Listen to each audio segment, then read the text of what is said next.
Question 1. What are the rights of the arrested person? Meaning of arrest. The common definition of the word arrest is the deprivation of one's personal liberty. Neither the Code of Criminal Procedure nor any other significant substantive law determine the term arrest. A person is considered to be arrested in a legal sense where they are taken into custody by a law enforcement officer with the intent of holding them for trial on a criminal charge or preventing them from doing an illegal act. Rights of arrested person. The rights of an arrested person under the Code of Criminal Procedure Code are as follows. Rights to know the grounds of arrest.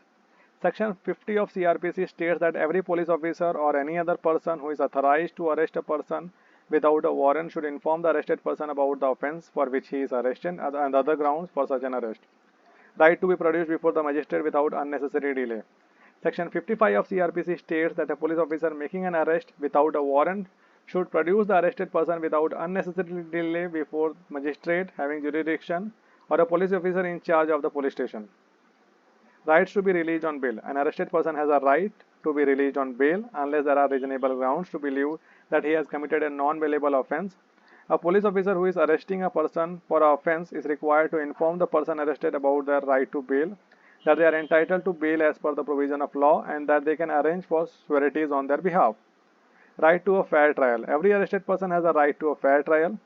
Right to consult a lawyer of his choice. The arrested person has the right to consult a lawyer of his choice. Right to free legal aid. If the arrested person does not have significant means to engage a lawyer, he has the right to free legal aid. The Supreme Court in the case of in Khatri 2 versus the state of Bihar has held that the state is under a constitutional obligation implicit in Article 21 to provide free legal aid to an indigent accused person as is implicit in Article 21 of the Constitution. Right against self-incrimination. The arrested person has a right against self-incrimination. Right to be examined by a registered medical practitioner. If the arrested person requests for a medical examination, he has the right to be examined by a registered medical practitioner. No detention for more than 24 hours. According to Section 56 of the Code of CRPC, an arrested person must be brought before a magistrate immediately. If the police officials fail to produce an arrested person before a magistrate within 24 hours of the arrest, the police officials shall be held guilty of wrongful detention. These rights are designed to protect the fundamental rights of the arrested person and to ensure that the law enforcement authorities follow due process of law while dealing with persons accused of committing a crime.